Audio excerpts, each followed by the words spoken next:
कृपावान सर्वभूतेषु जगद आनंद कारके गृहान अधर्म इदम देव संपूर्ण फल दो भव। देव, आप संपूर्ण जीवों पर कृपा रखने वाले हैं, जगत को आनंद देने वाले हैं। इस अधर को ग्रहण कीजिए और मुझे व्रत का पूर्ण फल प्रदान कीजिए। राधे राधे मेरे प्यारे भाइयों बहनों माताओं व बंधुओं, आज मैं आपके लिए लाई हूँ अधिक मास में भगवान विष्णु की कथा। बंधुओं, अधिक मास में जो भगवान विष्णु की इस कथा को सुनता है उसे अपार धन संपदा की प्राप्ति होती है, उसे अनंत गुना फल की प्राप्ति होती है। बंधुओं, यदि आपने हमारे चैनल को अब तक सब्सक्राइब नहीं किया तो जरूर करें और बेल आइकन दबाना ना भूलें, ताकि आपको हमारी आने वाली सभी वीडियोस की जानकारी सबसे पहले हो सके। बंधुओं, वीडियो को पूरी सुनने के बाद कमेंट बॉक्स में जय विष्णु भगवान जरूर लिखें। बोलो विष्णु भगवान की जय। पूर्व काल की बात है, भगवान लक्ष्मीपति शुभ एवं निर्मल बैकुंठ धाम में अपने पार्षदों सनकादिक महर्षियों तथा ब्रह्मा आदि देवेश्वरों से घिरे बैठे थे। इन सब के बीच में भगवती महालक्ष्मी ने पूछा, प्राणनाथ, पुण्य की विधि क्या है? इसको मैं सुनना चाहती हूँ। भगवान विष्णु बोले, कल्याणी, स्नान, दान और तपस्या सदा ही उत्तम है, तथापि यदि वह विधि से प्राप्त हो तो सब अक्षय होता है। पूर्णिमा, अमावस्या, संक्रांति, ग्रहण, वैधृति और व्यतिपात योग में किया हुआ दान परम समृद्धि दायक माना गया है। गंगा, भास्कर क्षेत्र, अरुण क्षेत्र, पुष्कर, गोदावरी नदी और गया तीर्थ में अमरकंटक पर्वत, अवंतीपुरी में किया हुआ होम और दान आदि सब कर्म अक्षय होता है। अतः सर्वथा प्रयत्न करके पर्वों पर तीर्थ सेवन करना चाहिए। लक्ष्मी जी ने पूछा, भगवान, कौन कौन से योग हैं और उनमें करने योग्य कर्म भी कौन से हैं? यह सब विशेष रूप से बताने की कृपा करो। श्री भगवान बोले, प्रिय, 3 वर्ष पर मल मास पर्व आता है। इसमें सूर्य की संक्रांति नहीं होती, इसलिए इसको अधिक मास कहा गया है। मैं पुरुषोत्तम ही इस अधिक मास का अधिपति हूँ, इसीलिए इसे पुरुषोत्तम मास भी कहते हैं। महाकाल वन में मेरे नाम का उत्तम तीर्थ है, वहां मेरा पुरुषोत्तम धाम सदैव विद्यमान है। पुरुषोत्तम मास आने पर मनुष्य मेरी प्रसन्नता के लिए उत्तम व्रत का पालन करे। जो श्रेष्ठ मानव पुरुषोत्तम मास में मध्याह्न के समय स्नान, दान, जप, होम, स्वाध्याय, पितृ तर्पण और देव अर्चन करते हैं, उनका वह सब कर्म अवश्य ही अक्षय होता है। जो मनुष्य अवंतीपुरी में मल मास व्रत करने वाले हैं, उन्हें मैं प्रसन्नता पूर्वक धन देता हूँ। मल मास में जो कुछ थोड़ा भी दान बन सके वह इस तीर्थ में करना चाहिए, वह मेरी प्रसन्नता से अनंत गुना हो जाता है। प्रिय, जब संक्रांति शून्य मास मल मास मनुष्य को प्राप्त होता है, तब अपना हित चाहने वाले लोगों को उस समय बड़ा भारी उत्सव करना चाहिए। देवेश्वरी कृष्ण पक्ष की चतुर्दशी, नवमी, अष्टमी को शोक नाशक व्रत करना चाहिए। पुण्य दिवस में प्रातः काल उठकर पहले पूर्वाह में किए जाने वाले नित्य कर्मों का अनुष्ठान करें। इसके बाद मुझ वासुदेव का मन ही मन स्मरण करते हुए नियम ग्रहण करें। उपवास, नक्त व्रत, केवल रात्रि में भोजन करना, एक भुगत व्रत, केवल दिन में एक बार अन्न ग्रहण करना, इन तीनों में से किसी एक व्रत के पालन का निश्चय करके ब्राह्मणों को निमंत्रित करें। वे ब्राह्मण सपत्नीक, सदाचारी, कुलीन एवं कुटुंबी हों।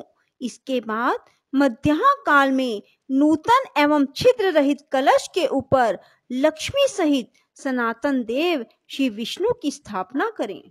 ब्राह्मणों द्वारा वेद मंत्रों का उच्चारण कराते हुए अपने भाई बंधुओं के साथ बैठकर उत्तम भक्ति के साथ ब्रह्मा जी सहित भगवान लक्ष्मी नारायण की पूजा करें। पहले चंदन युक्त जल से स्नान कराकर फिर पंचामृत से स्नान कराएं। इसके बाद जल से स्नान कराकर आच्छादन के लिए रेशमी वस्त्र भेंट करें। फिर गंध, चंदन, पुष्प, तुलसी दल, धूप, दीप तथा भांति भांति के मिष्टान युक्त नैवेद्य अर्पण करें। अंत में घंटा, मृदंग, शंख ध्वनि, दिव्य घोष के साथ कपूर, अगर और चंदन के द्वारा व्रती पुरुष भगवान की आरती उतारें।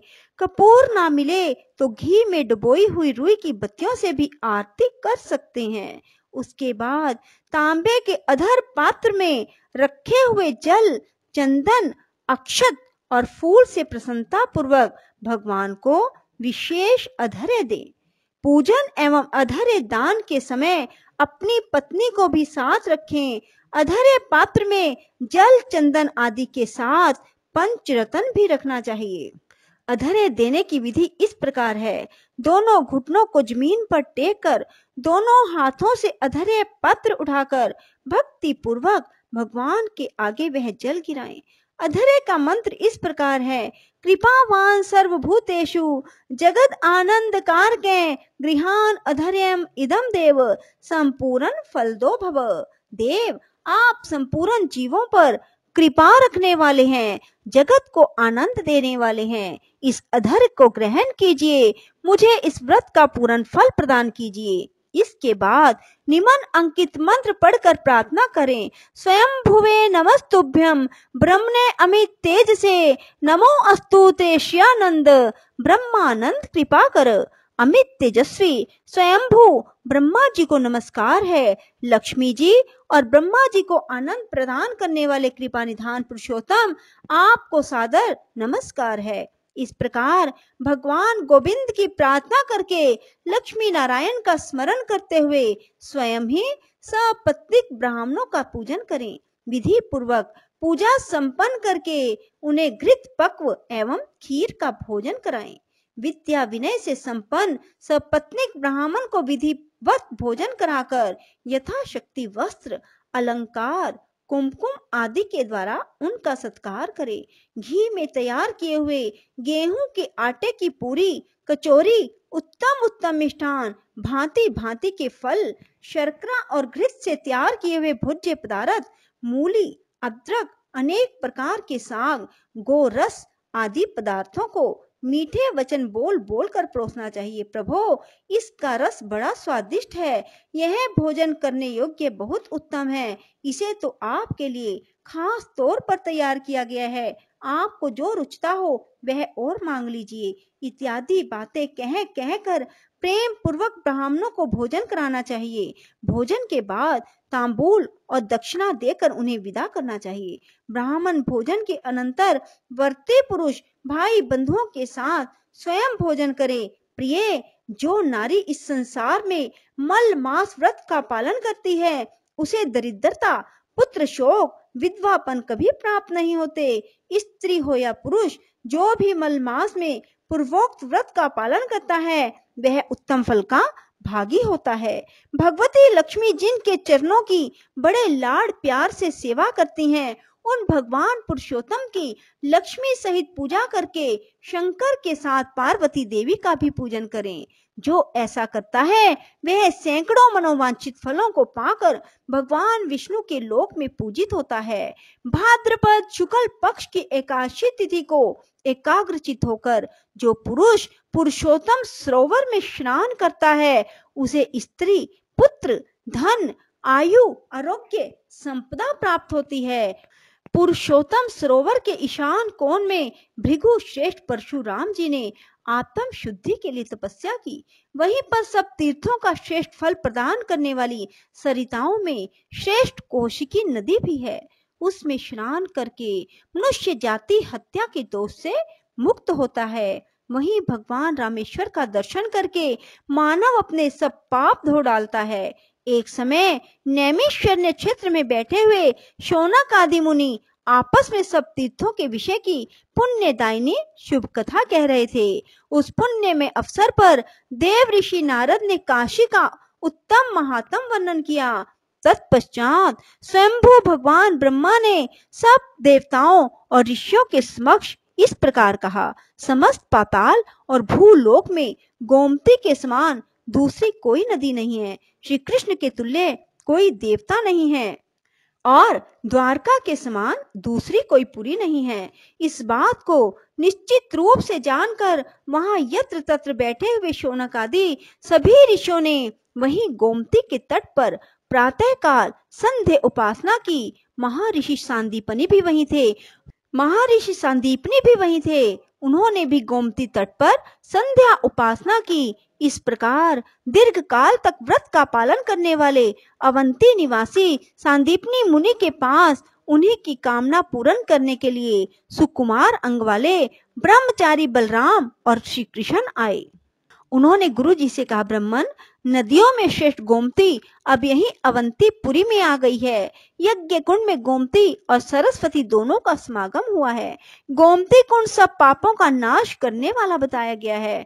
भाद्रपद मास के कृष्ण पक्ष की अष्टमी तिथि को कृष्ण जन्म के दिन उस कुंड में जो स्नान करके रात्रि जागरण करेंगे और विधि पूर्वक उपवास करके शिष्य सहित व्यास जी की पूजा करेंगे, जो लोग एकाग्रचित होकर उस दिन गो ब्राह्मणों की पूजा करते हैं, उनके लिए सब लोकों में कोई भी वस्तु दुर्लभ नहीं है। उन्हें गोमती स्नान का पुण्य, भगवान वासुदेव का समागम, सब मनोरथों की सिद्धि प्राप्त होती है। चैत्र शुक्ला एकादशी के दिन मनुष्य गोमती कुंड में विशेष रूप से स्नान करके रात्रि में जागरण और भगवान विष्णु का पूजन करें। तत्पश्चात आम्ल की यात्रा करे तो उसे पग पग पर सहस्त्र गोदान का फल प्राप्त होता है। बोलो विष्णु भगवान की जय, लक्ष्मी माता की जय, राधे राधे, जय श्री कृष्णा।